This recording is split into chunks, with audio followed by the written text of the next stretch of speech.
Would it be possible for us to have a Formula One calendar with the current 24 rounds, made up of circuits that, nowadays, could still host the category, that is, those with the highest level of FIA homologation, but where all of them also meet the criteria of good racing, history, interesting layout, and so on, removing from this list those tracks that we know are only there because of the money? Well, that's exactly what we're going to do today in an exercise of imagining the perfect championship, keeping 24 rounds for that, considering only the homologated circuits and trying, not too hard, to steer clear of controversy. That's it. Let's get started.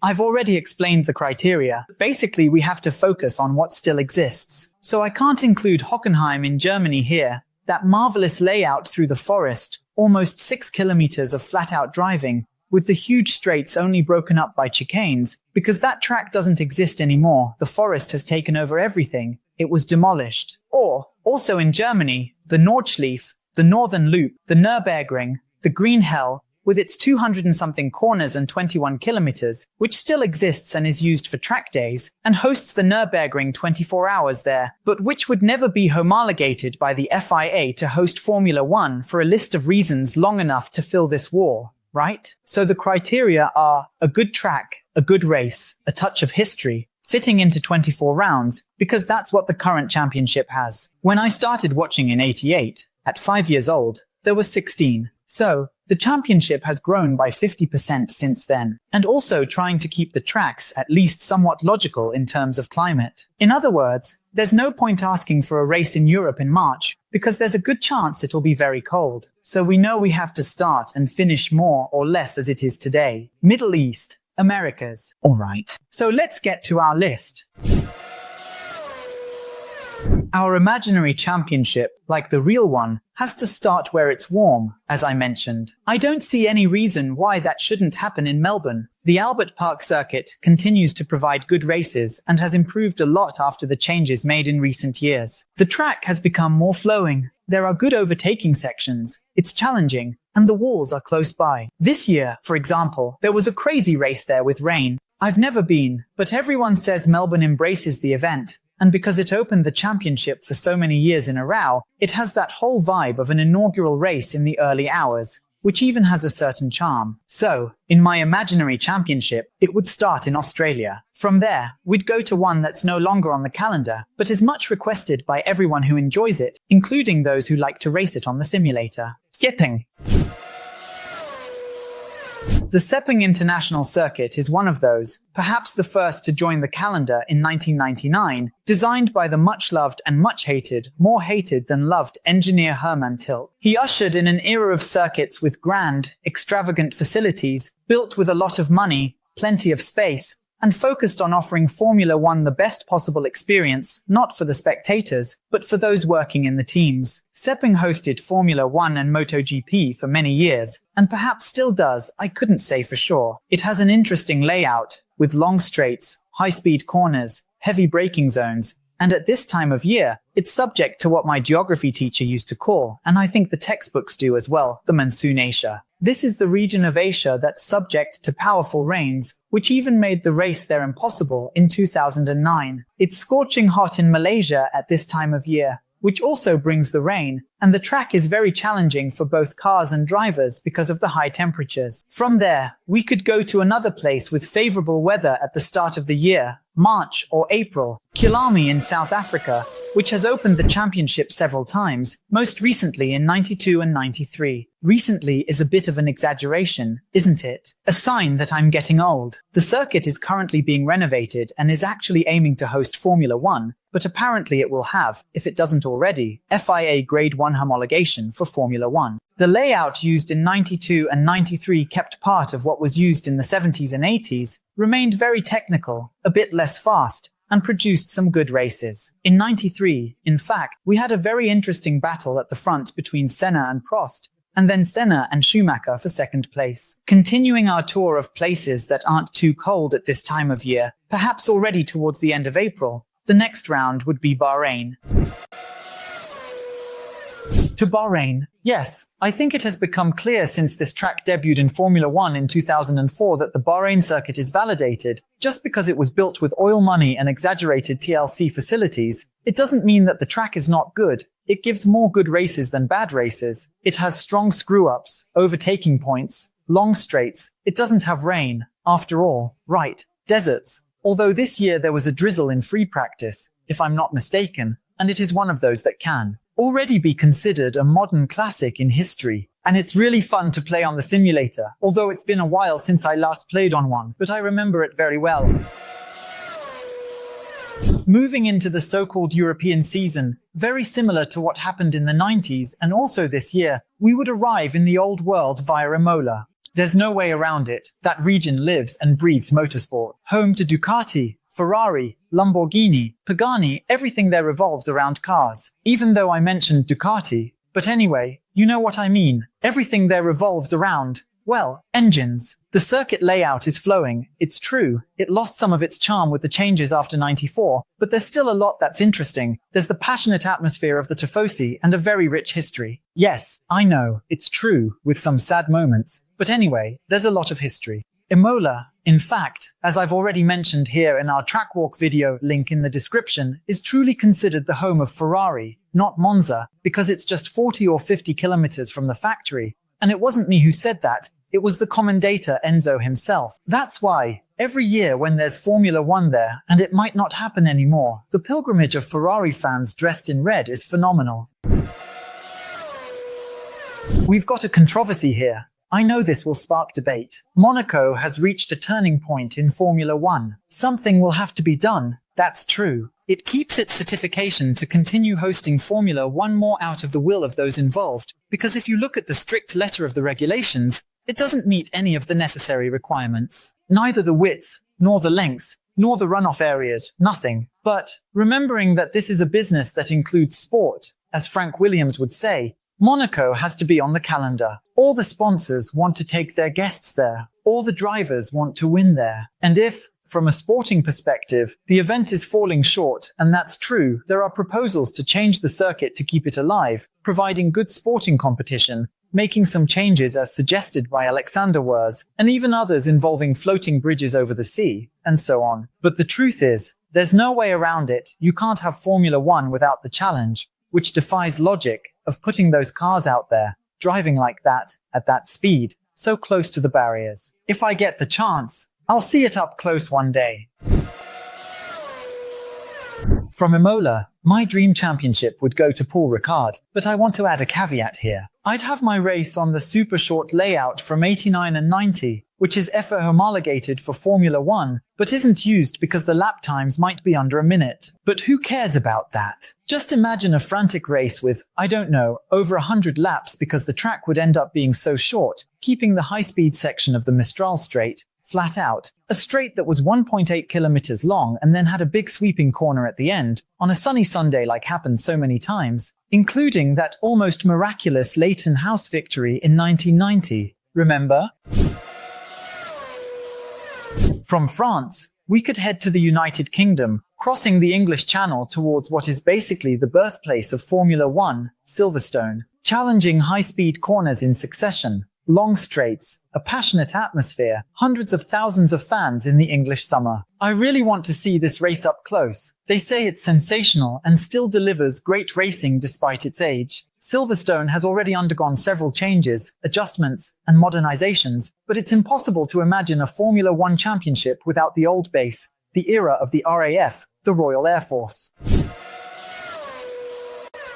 Continuing in Europe, of course, the next stop is Spa-Francorchamps, the iconic, incredibly fast and challenging circuit through the Ardennes forest, which dates back to 1921 when local roads were joined together to form a track that originally stretched for 14 kilometers, now reduced to 7, simply cannot be left out of any respectable calendar. In fact, it was included in the very first one, in 1950, alongside Monza, Silverstone, and Monaco. All of them are still on the current calendar. Controversy alert coming up. Spa offers the complete package and is, more often than not, every driver's favorite. A flowing circuit with sharp changes in elevation, climbs, descents, technical and demanding corners, and a wonderfully unpredictable climate. All of this makes Spa unique. It's true that sometimes the races aren't that great, but there's not a single driver who doesn't enjoy driving there. From there, our imaginary championship would head to Monza.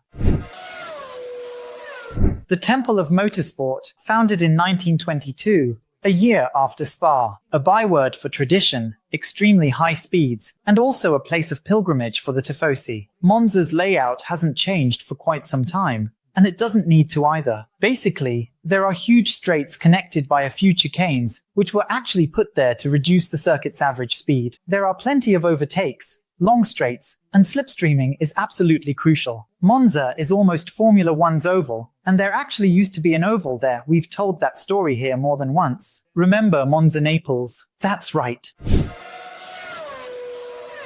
After our European leg, we'll take a break in the Americas, stopping at one that I absolutely love. I actually watched it in person in 2012. It's another city that, just like Melbourne, really embraces the event, and it's a very fun track to race on in the simulator, plus the drivers enjoy it too. It produces crazy races and great battles. Of course, Montreal. Located on Notre Dame Island, which was built with the sand excavated from the Montreal Metro, so it's actually an artificial island. The circuit is like a park, similar to Ibirapuera. It's open for most of the year, and you can go there to visit. In fact, there are people from the channel who live in Montreal and have already sent in photos. It always produces good races. There are always battles, and because the walls are so close, there's always the odd crash as well. It has already been the stage for several Brazilian victories, great moments in history, horrific crashes like Kubica's in 2007, and it has everything a Grand Prix needs to be on the calendar.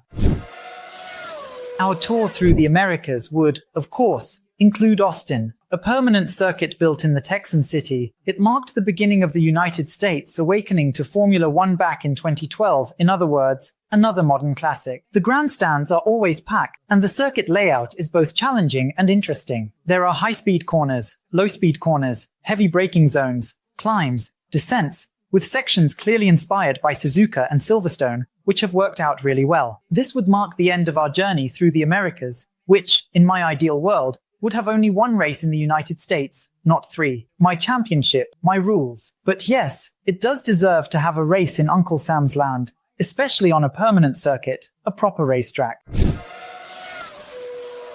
Another circuit designed by Hermann Tilke, and one of the few that people genuinely like, Istanbul Park is a spectacular track. It hosted Formula One for several years, and there was a certain Felipe Massa who did very well there, winning in 2006 and 2007. And there's the famous Turn 8, which is actually 3 corners in 3 flat-out apexes in succession, followed by a straight and a heavy braking zone, which created an overtaking opportunity. There are climbs, there are descents, it even resembles Interlagos in some ways, and the drivers really liked it. It has always produced good races as well, and if I'm not mistaken, the last time Formula One raced there was in 2021.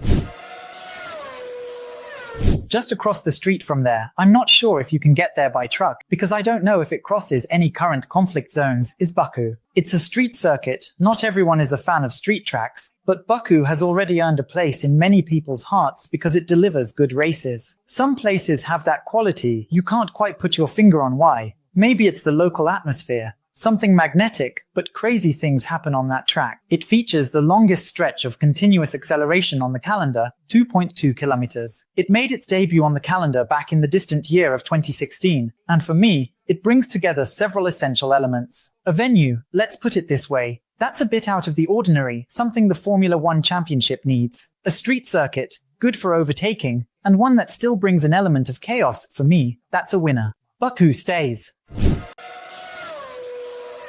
From there, we would head back for another European leg, to a circuit that has hosted Formula One only a few times, despite its spectacular layout, Mugello. Mugello is famous for hosting MotoGP races, featuring a challenging layout, high-speed corners, long straights, 5,245 meters in length, with a total of 15 corners. The setting is wonderful, right in the middle of the Tuscan hills. It's quite close, in fact, to Imola, just on the other side of the mountains. But Italy, with all its history, and Ferrari, why not, deserve a third Formula One circuit? Better to have 3 in Italy than 3 in the United States. Isn't that right? The circuit has a real old-school aura, with special mention to the Arrabbiata 1 and 2 corners, almost linked together, taken flat out, where Lance Stroll had a spectacular crash in the Racing Point car. Remember? And precisely because of these features, the track is also a physical test for the drivers. From there, we would head to Hockenheim, or what's left of it.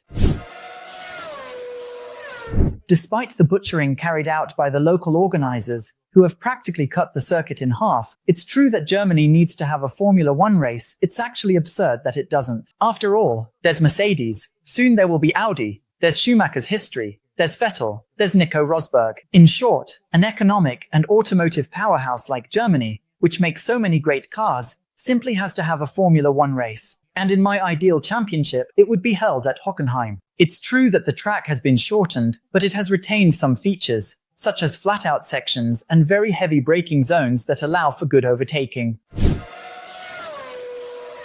From there, we would head to the Algarve at the Portimão circuit, which hosted Formula One in 2020 and 2021. Uphill and downhill sections, demanding corners, heavy braking, and a good straight. Opened in 2008, it's a permanent circuit that hosts many endurance and GT races in Europe and is regarded by drivers as a real roller coaster. It's also great fun to drive on the simulator and, in my opinion, definitely deserves a place on the calendar. From Portimão, we would head to Barcelona, a track that for a long time was synonymous with tedious races, but which, largely thanks to the ground effect cars, has seen that problem resolved, even allowing them to do away with that dreadful chicane in the final sector. Barcelona is an incredible city. The track is demanding, drivers and engineers like it. It has produced good races, the grandstands are packed, and it has a wealth of history. So, Barcelona stays. From there, we would go to the Red Bull Ring, which my friend Sergio Sivali calls the Interlagos of Europe. And he's right. The circuit is only 100 meters longer than our track here in Sao Paulo. Uphill and downhill sections, high-speed stretches, demanding corners in the middle, a very short lap, all set in a beautiful landscape in the middle of the Austrian mountains, which, interestingly, is the Formula One circuit physically closest to another Formula One circuit, Zeltweg, which is just 5 kilometers away. An old Austrian airbase. The Red Bull Ring produces good races, has an interesting layout, packed grandstands, and history. For me, it's approved. It stays as well.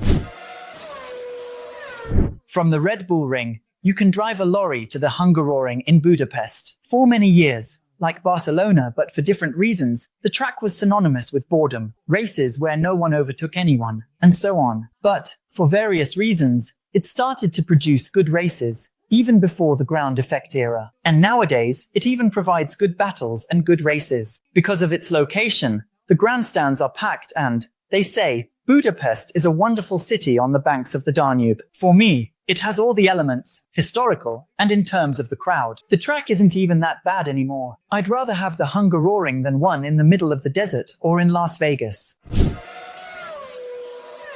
As I said, Germany deserves a Grand Prix and perhaps even two. And Nürburgring, not the long circuit, might be the ideal venue. With its climbs, descents, tight corners, high-speed sections, it's an interesting track and has overtaking opportunities. And it would make the list because of the combination. Germany, a historic venue, packed grandstands, it produces good races. In short, Nürburgring stays. I've even been told that it has one of the best model car shops in Europe. Someone will have to hold me back when I go there.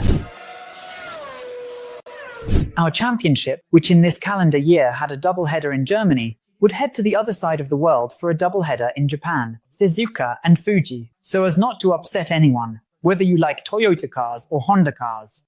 Yeah, it's just that the tracks belong to those manufacturers. Fuji was the first track to host a Formula One race there back in the 70s, even being the stage for James Hunt's championship. Afterwards, it disappeared from the calendar for a few years and would only host Formula One again in 2007 and 2008. When Suzuka was under renovation, Honda wasn't keen on spending too much money. We had Toyota in Formula One, so there was interest. The track is interesting. It has overtaking spots, and, as always in Japan, passionate fans. It ticks the box for history and has Mount Fuji, the volcano, as its postcard backdrop. It's the perfect combination. I've never been there myself, of course, but in Japan you just hop on a bullet train and end up in Suzuka.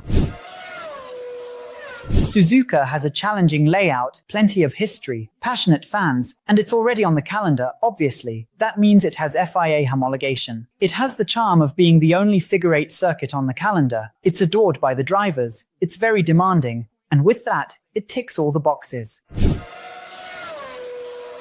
Buenos Aires, it's true, isn't under construction. I made a bit of an effort to include it on the calendar, but I think it will be. And also, if it isn't, there's the Termas de Rio Hondo circuit in the interior of Argentina, which hosts MotoGP and could host Formula 1. So, I'll leave a wildcard here, an asterisk. If Buenos Aires isn't suitable, put it in the interior. That's absolutely fine. In my opinion, there's no way Argentina should be left off the calendar. It has the history of none other than Juan Manuel Fangio and a very strong local motorsport scene. It's right next door. We could do a combo and watch both together. In short, it has everything a host needs. Passionate fans, a driver on the grid, Franco Colapinto, at least for now. And it would be the perfect season finale, because we already know where this is going to end, right?